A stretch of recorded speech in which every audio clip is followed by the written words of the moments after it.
Bonjour et bienvenue à Lumière du Monde, votre magazine diocésain télévisé. Jasmin Lemieux-Lefebvre en compagnie de Marie-Josée Girard. Salut Marie-Josée! Allô, Jasmin. Bon, on parle de mouvement d'évangélisation aujourd'hui. Eh bien oui, depuis quelques années déjà, notre archevêque, Monseigneur Lacroix, convoque les mouvements d'évangélisation à se rencontrer pendant une journée de prière, de formation, de partage. Alors, on a rencontré pour vous quelques-unes des personnes de ces groupes pour nous faire part de leur identité respective. Un passionné de l'évangélisation, de la nouvelle évangélisation, c'est l'évêque français Dominique Rey. On vous propose la deuxième partie de son entrevue. Et pour commencer, un reportage que j'attendais depuis longtemps, celui sur les JMJ. Bien oui, avec notre nouveau pape François, ce sera certainement pas les dernières avec lui. Alors notre collègue Valérie Carrier était présente pour un stage en fait avec une télévision Canção Nova, une télévision voilà. catholique brésilienne. Et puis elle a rencontré aussi au retour des JMJ quelques jeunes Québécois qui ont participé. Alors ça vous fait un peu goûter à ce qu'ils ont vécu. Oui, bonne émission.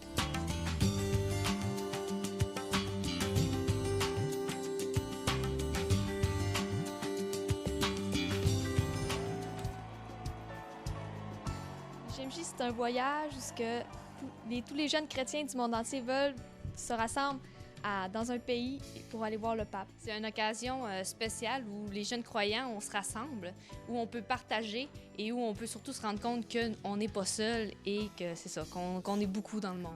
D'avoir une expérience internationale, une expérience pour aller vivre qu'est-ce que l'Église universelle et être capable de vivre notre foi avec des gens de partout dans le monde. Donc, être capable d'élargir nos horizons à la fois extérieurs, mais aussi intérieurs pour être capable de témoigner par la suite. C'est vraiment un moment d'universalité, de fraternité universelle où on est tous ensemble, mais c'est comme une mission géante où on témoigne aussi au pays, puis partout dans le monde, qu'est-ce que c'est de croire en Jésus, là. Les JMJ, c'est une belle initiative du pape Jean-Paul II, qui, en 1983, a pris donc l'initiative, dans l'année de la Rédemption, l'année qui avait jubilaire, de rassembler les jeunes à Rome. Alors, cette fois-là, il y a eu au moins 250 000 jeunes. Et après ça, tout doucement, l'idée est venue de dire qu'à tous les dimanches des rameaux, il y aurait rassemblement de la jeunesse. Ça s'est perpétué dans tous les diocèses à travers le monde. C'est une suggestion qui a été faite. On le fait dans le diocèse de Québec à tous les ans. Mais en 1987, le pape a pris l'initiative de faire une JMJ internationale mondiale. Et là, cette fois-là, à Buenos Aires, en Argentine. Alors, c'est un beau clin d'œil parce que cette année, c'était au Brésil avec un pape argentin. Alors, à tous les 2 ou 3 ans, surtout aux 3 ans, d'une manière générale, la JMJ se répète à travers, dans un pays ou l'autre que le Saint-Père choisit lui-même d'établir après chacune des JMJ. Je trouve que c'est une belle initiative. La JMJ, ça me dit beaucoup parce que ça dit l'Église universelle, représentée par les jeunes du monde entier, en tout cas le plus possible en tout cas.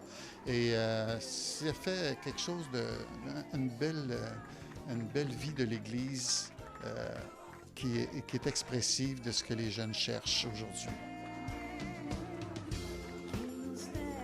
Les JMJ, ce sont aussi des catéchèses en groupe linguistique le matin, un festival de la jeunesse comprenant diverses activités l'après-midi et une vigile de prière le dernier soir, ainsi qu'une messe de clôture le lendemain matin avec le pape. Les JMJ de Rio, en juillet 2013, ça a été également une semaine missionnaire pour se préparer le cœur et faire bénéficier de sa présence le Brésil et ses habitants. Un paysage majestueux. Un nouveau pape. Une police militaire presque en vacances après ses efforts contre les manifestations brésiliennes. Une rencontre canadienne. Et bien plus encore. Moi, j'ai trouvé que la JMJ de Rio, c'était une réussite sur le plan liturgique. Une JMJ très priante. Moi, j'étais impressionné par la tenue des jeunes, leur manière de vivre leur relation à Dieu publiquement, puis s'exprimer publiquement. Et aussi, ça nous dit que dans l'Église, il y a des jeunes. Et ça le dit à des jeunes d'ici aussi, de chez nous, parce qu'il y en avait plusieurs là-bas aussi, mais ça dit que l'Église, elle est vivante et qu'elle est universelle. Et qu'elle est catholique dans ce sens-là, c'est qu'elle est universelle. Et ça, je trouve que c'est une belle, quelque chose d'extraordinaire. J'ai pas fait d'autres JMJ, mais je peux pas dire ce qui aurait pu être différent des autres JMJ. Mais juste à voir la présence des gens, la manière qu'ils nous ont accueillis à grands bras ouverts, qui étaient prêts toujours à nous en donner plus, qui étaient prêts à venir nous voir, puis on aurait dit qu'ils étaient prêts à nous accueillir chez eux, peu importe, même s'ils nous avaient jamais vus de leur vie. Et tout ça dans la foi du Christ, c'était vraiment quelque chose de spécial et de bien. La chaleur des Brésiliens, la rencontre multiculturelle, mais aussi la dimension technologique qui était au rendez-vous. Il y avait des grands écrans. C'est vraiment beau et riche et convivial. On avait un thème qui était « Aller de toutes les nations, faites des disciples » et le côté humain et l'accueil humain des Brésiliens permet de comprendre exactement ce thème. C'était bien organisé, on se sentait bien accueillis. Il y a eu un imprévu avec les pluies qui ont inondé, puis ils nous ont tout de suite accueillis à Copacabana. Ils ont tout réorganisé, puis on l'a même pas senti que c'était pas là que c'était supposé se passer. On avait un nouveau pape, puis c'était un pape vraiment qui était plus spécial, plus proche des gens. Puis des fois, il débarquait même pour aller voir les personnes dans la foule. À part l'attrait, entre guillemets, touristique, je pense que la présence de Dieu parmi le foule, l'accessibilité de nouveaux papes aussi en même temps. Et pour moi, c'est comme la suite de mon cheminement spirituel, là où je pourrais prendre un petit recul pour mettre des points sur ma vie, en particulier la partie spirituelle et professionnelle aussi. Notre pape François, ce premier rendez-vous avec l'Église universelle au Brésil, ça a été vraiment extraordinaire. Puis de l'entendre dialoguer avec une foule, une assemblée immense. Les journaux ont relaté qu'on était autour de 3 millions de personnes pour la messe finale. Donc, cette capacité de nous mettre en dialogue, questions, réponses. Je ne serais pas capable de vous citer de mémoire l'ensemble de son homélie, mais certainement des mots forts comme « N'ayez pas peur, allez, servez vos frères, soyez des témoins ». Alors, vraiment, une rencontre inoubliable. Puis le pape qui était très proche aussi dans sa simplicité, c'est un appel pour nous aussi, de vivre cet esprit-là et de toucher le plus possible, d'élargir notre horizon vers les frontières, comme il le disait, aller aux périphéries du monde. Alors ça, c'est un appel pour moi très important.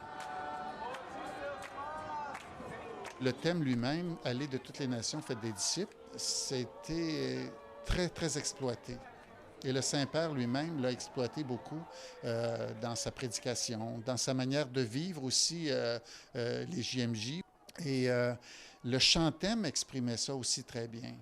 Et je trouve qu'à la messe finale présidée par le Saint-Père, il y a cet aspect, puis je pense que ça rejoint beaucoup les gens qui étaient là, puis moi-même personnellement, puis tous les évêques, les prêtres, les diacres, tout ce monde-là qui participait à cette belle rencontre. Il y avait ce lien très fort avec l'Eucharistie. L'Eucharistie comme lieu de rencontre avec le Christ, mais lieu de rencontre qui est aussi en même temps un lieu de ressourcement où on se ressource là dans la vie même du Christ pour partir en mission. Et je pense qu'il y avait ces deux pôles-là, Eucharistie-mission. Je l'ai vécu à titre d'évêque et donc j'ai vécu aussi des rapports avec d'autres évêques de d'autres pays. Et donc, avec des préoccupations semblables, qu'ils ont, puis surtout à l'endroit où j'étais, dans l'hôtel où j'étais, on avait des évêques français, on avait au moins 6 ou 7. Et donc, c'était intéressant au repas, à table, ou même de les suivre au catéchèse. Moi, j'allais au catéchèse en français. Tu as été témoin de ça. Hein? J'étais toujours au sanctuaire Sainte-Thérèse, participer au catéchèse en français. Et donc, c'était l'occasion d'échanger sur nos églises, sur nos communautés chrétiennes, sur les défis et puis de voir l'universalité de l'Église au niveau de ses pasteurs aussi. Moi, ça m'a touché beaucoup. J'ai pu rencontrer beaucoup de cultures. J'ai beaucoup apprécié ça. On a pu parler puis prendre le temps de rencontrer des gens du Brésil, mais du Venezuela, d'Argentine, tous les pays autour et aussi du monde. C'est la rencontre, de voir que tout le monde ensemble, on vient tous pour le Christ. J'ai redécouvert durant ces JMJ qu'est-ce que devenir disciple. Suite à un petit désert intérieur avant de me rendre au JMJ, j'ai pu découvrir vraiment qu'est-ce que devenir disciple pour être capable par la suite de refaire moi aussi de mon côté des disciples. Moi, ça a été une expérience à la dernière catéchèse. J'ai pu avoir le sacrement du pardon. Puis c'est vraiment comme une joie profonde que le Seigneur m'a dit... c'est moi qui te donne cette joie-là. puis que peu importe ce qui va se passer, si cette joie-là va rester. Puis je sentais que ça venait vraiment de Jésus-Christ. Fait que c'était vraiment une belle grâce. Puis en plus, tout de suite après, j'avais une entrevue radio. Fait que là, c'était comme rempli de la grâce, on témoigne de ce que Jésus fait pour nous. Tout était spécial. On pouvait voir autour de nous la foi chaque jour, tous les gens qui prenaient le temps de nous faire un sourire, qui étaient heureux. Parce qu'ici, on s'entend que sur le bord du chemin, les gens ont quasiment peur des fois de se regarder. Tandis que là-bas, les gens, ils saluaient le monde qu'ils ne connaissaient même pas. Et ils étaient heureux, on sentait la joie, la foi, le goût de vivre. Et toute cette énergie était vraiment spéciale. Le message de tous les catéchèses où je me sentais déjà impliqué dans l'Église depuis plusieurs années. Donc c'est comme une continuité de ma mission auprès de l'Église. Et c'est ce que je peux offrir aussi pour le moment. C'est minime, mais ça pourrait changer les choses. Bien, j'ai eu la chance, là, au terme de la semaine des JMJ, d'aller, je dirais, en pèlerinage là, à la statue du Christ Corcovado. Tu sais, Valérie, cette grande statue là, qui surplombe la ville de Rio. Puis à l'intérieur, on a eu la surprise là, de découvrir une chapelle avec la présence eucharistique. C'est un tout petit lieu, vraiment, dans le socle de la statue. Alors, on a réussi à s'émisser parce qu'il y avait beaucoup de monde déjà. Puis à avoir un temps de prière, même une célébration eucharistique qui a débuté avec un groupe de pèlerins espagnols. Donc, ça a été vraiment un temps fort. Puis, durant tout notre pèlerinage, on portait avec nous des intentions de prière, nos bienfaiteurs, nos familles, des intentions des personnes qu'on aime, qu'on veut prier aussi, pour des intentions plus larges aussi. Et c'est vraiment à ce moment-là, on les a portés tout le temps, mais là, ça a été vraiment le symbole de... On les dépose dans le tronc, là, dans un espace où il y avait, dans cette chapelle-là. Alors, elles sont déposées littéralement dans le Seigneur. Alors, c'était vraiment une expérience forte pour moi de prière, de confiance en Dieu et de me dire, oui, on est en lui, Seigneur, nous voici. Ce que j'ai vécu le plus spécial, c'est le rassemblement de tous les Canadiens. Nous autres, là, c'était incroyable. Quand on s'est ramassés, quand on s'est réunis dans le collège les derniers 10 jours, là, bien, on était comme toute une grande famille. Même si on couchait par terre le soir, là, on dormait quand même. Même si on dormait sur du plancher de béton, il n'y avait aucun problème parce qu'on était comme une grande famille. On se réunissait, on se rassemblait, puis on était heureux parce que, oui, on croyait, mais en même temps, on était solidaires, on était dans le même environnement. Fait que moi, j'ai vécu les plus beaux 21 jours de ma vie. C'est une expérience de foi qui m'a permis de me ressourcer. Là, maintenant, je suis une personne nouvelle, puis je suis vraiment une personne heureuse depuis 7 ans. La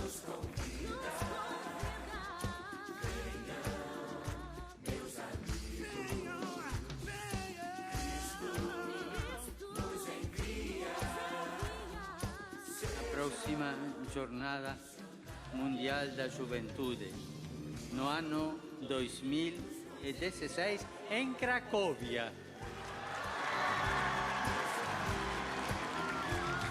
Na Polonia.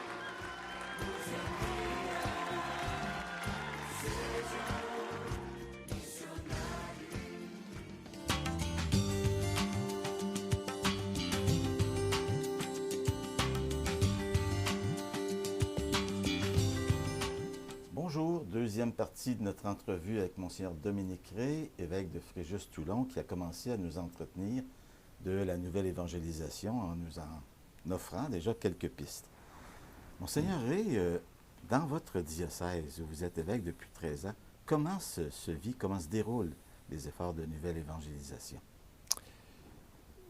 L'évangélisation devient d'autant plus importante, urgente pour nous, sous sa forme de nouvelle évangélisation, qu'on a des taux de pratiques religieuses extrêmement bas et on sent très bien un décrochage général de la société par rapport au référencement chrétien.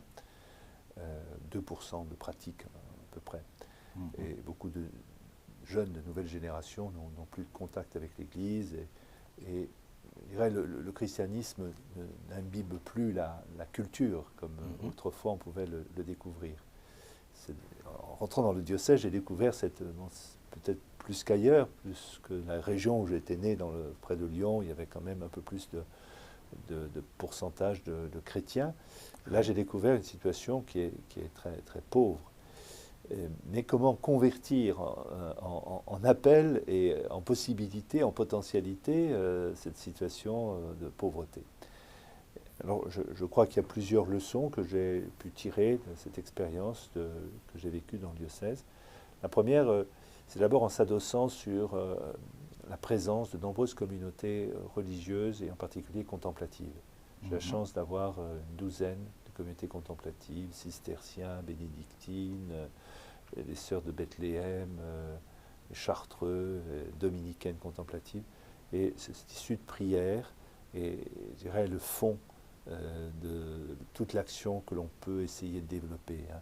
Car l'évangélisation, elle procède d'abord de l'action de Dieu en nous, qui passe par cette communion des saints, par des hommes, des femmes qui se livrent totalement à la prière pour la fécondité apostolique de l'Église. Ça passe aussi par la mobilisation des chrétiens, ceux qui sont là et qui ont conscience de leur foi, sur la dimension et l'engagement sur les terrains de la fracture et de la pauvreté. Je suis très frappé de voir comment, par exemple, chez nos contemporains, les grandes figures du catholicisme ont été Mère Teresa, Sœur Emmanuel, l'Abbé Pierre, des personnes qui ont été des figures de charité. Et même si on se défie des dogmes ou du contenu du message, le témoignage de ces hommes et de ces femmes qui se sont mis, comme Jésus, aux pieds des autres pour les servir, et en particulier en épousant leurs conditions de grande pauvreté, de fragilité, ce témoignage-là est irrécusable. Et on dirait que monsieur et madame tout le monde est encore plus ouvert à la parole de ces gens-là. Tout à fait. Et à travers cette charité, il y a beaucoup de choses qui passent, qui rejoignent les attentes d'un monde blessé, à tous les niveaux. Donc travailler à partir de, je dirais, ces lieux de fracture sociale pour essayer de développer ce qu'on appelle la diaconie, c'est le service de la charité. Donc on a la chance d'avoir beaucoup d'œuvres de diaconie dans notre diocèse, et qui assure une visibilité, d'ailleurs même institutionnelle à l'Église, puisque tout le SAMU social, qui est tout le soin qu'il peut apporter aux personnes démunies, aux itinérants, aux personnes défavorisées, est assuré largement par l'Église. Le troisième terrain par lequel la mission se développe, c'est par l'apport des communautés nouvelles. J'en ai accueilli un certain nombre suite à mes prédécesseurs aussi, donc à peu près une cinquantaine de communautés nouvelles qui apportent leur jeunesse, leur dynamisme, leur nouvelle manière parfois décalée pour nous de transmettre la foi. Je pense à ce prêtre qui travaille dans les boîtes de nuit, qui va chaque jour entre minuit et 8 heures du matin avec son habit religieux bien identifié, puis qui va au contact de tous ces jeunes qui vivent dans le monde de la nuit, qui est à la fois un monde de désordre et un monde habité par beaucoup de pulsions, de dépression, et en même temps beaucoup d'aspiration. Donc de le voir, c'est un beau témoignage, mais aussi il y a d'autres formes de témoignages qui peuvent être donnés par ces réalités nouvelles. Je pense à une présence de jeunes dans les quartiers difficiles, qui vivent dans les milieux musulmans et qui, en contact des personnes, donnent à voir et à vivre l'Évangile. Témoignage de ces communautés nouvelles qui réaniment ou revitalisent les paroisses. Ben, si je comprends bien, cette biodiversité, surtout vous qui avez écrit un livre, Peut-on être catho et écolo, c'est ça qui fait éclore la faune dont vous avez besoin. Oui, je dirais, je compare souvent le diocèse à une serre. Une serre. Pour faire de l'horticulture, on a besoin de serres. Et aujourd'hui, on a je dirais un paysage qui fait droit à une communion symphonique entre différentes expressions de la foi, mais qui me paraît important pour montrer qu'il y a différentes manières de vivre l'Évangile.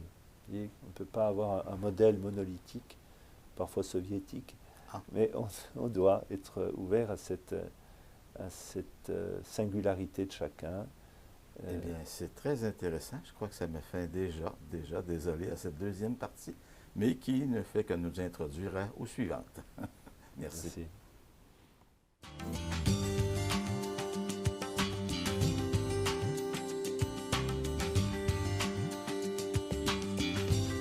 Faire de la nouvelle évangélisation, c'est une priorité qui concerne chacun des baptisés et qui doit s'appliquer de façon urgente dans notre Église.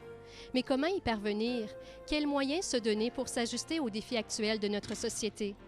C'est sur ces questions qu'ont réfléchi près de 500 personnes lors d'un rassemblement annuel diocésain tenu au Montmartre canadien à Québec, sous l'invitation de notre archevêque, Monseigneur Lacroix. Croire et découvrir ensemble, croire et vivre au cœur du monde. Cette année, notre rassemblement diocésain pour le mouvement d'évangélisation a choisi comme thème « Cœur en cœur ».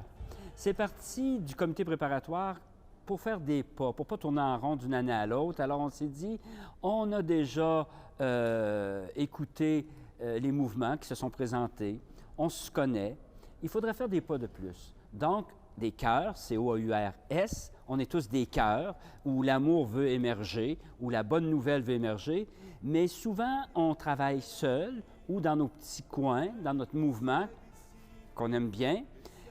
Il faudrait faire un pas pour voir aussi, comme un cœur, C-H-O-U-R, pour en arriver à une harmonie. Cœur en cœur. L'Église, c'est un grand chœur de chant. C'est une grande chorale. Peut-être ça fait trop longtemps qu'on chante dans nos milieux sans apprécier qu'on a besoin non seulement des ténors, mais aussi des barytons, des altos, des autres groupes de voix, des autres sonorités. Ça ne veut pas dire qu'il faut oublier les belles chansons qu'on est capable de chanter tout seul, ou avec quelques-uns de notre groupe, avec notre mouvement. Ça ne veut pas dire qu'il faut être uniforme. L'unité, ce n'est pas l'uniformité. Mais je pense qu'il faut être capable de reconnaître qu'il y a des moments dans l'histoire de l'Église, et je suis convaincu que nous en vivons un, où nous devons ensemble chanter la même chanson, où nous devons ensemble mettre nos voix, nos énergies, notre cœur, tout notre être, pour une mission qui exige toutes les voix et toutes les tonalités.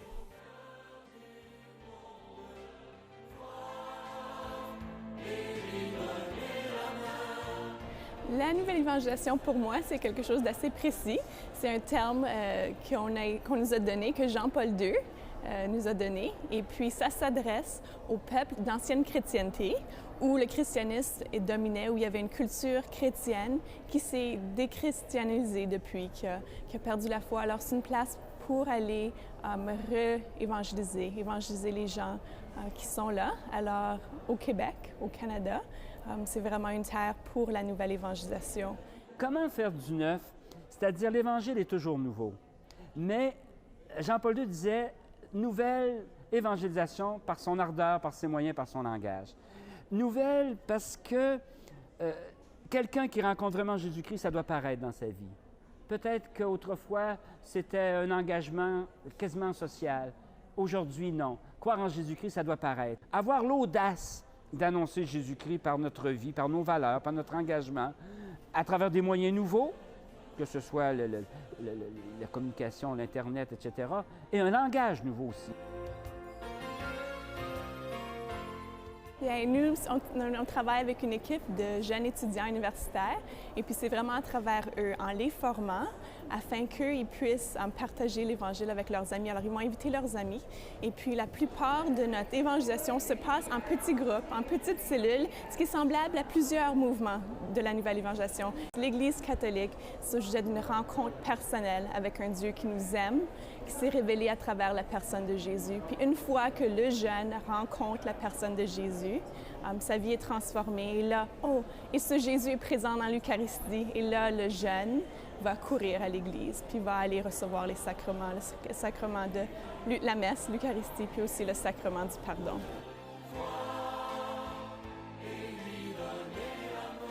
On redécouvre l'urgence de mettre la parole de Dieu au cœur de nos rencontres dans l'Église. Se nourrir de la parole, se nourrir de Jésus-Christ.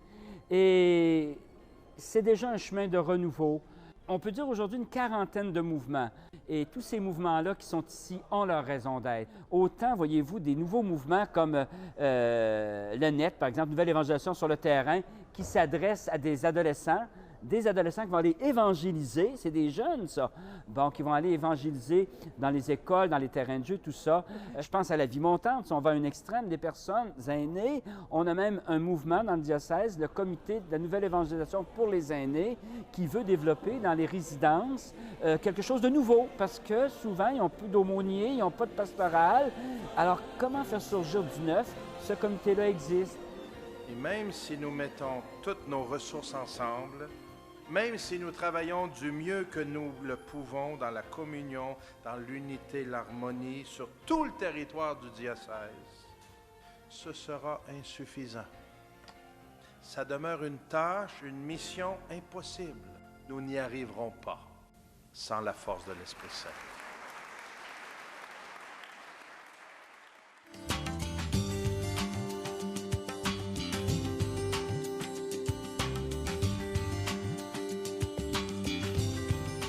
La semaine prochaine, je vous invite vraiment à ne pas manquer l'émission parce qu'on aura un témoignage extraordinaire, celui du père Nicolas Butet. Est-ce que tu le connais? Bien, j'en ai beaucoup entendu parler, en fait. Je ne l'ai jamais rencontré, mais j'ai hâte d'entendre son témoignage. Oui, il était venu à Québec à l'occasion du Congrès eucharistique international. Il est revenu cette année pour parler aux employés des services diocésains. Et moi, je le considère vraiment comme un saint homme. Alors, première partie d'une entrevue avec lui. Aussi? Oui, on vous parlera du Piolet, en fait, un organisme communautaire qui développe un nouveau volet d'hébergement et aussi de l'expérience des petits séminaristes à Rome lors du conclave. Ça risque d'être intéressant, ça aussi. Oui, à la semaine prochaine.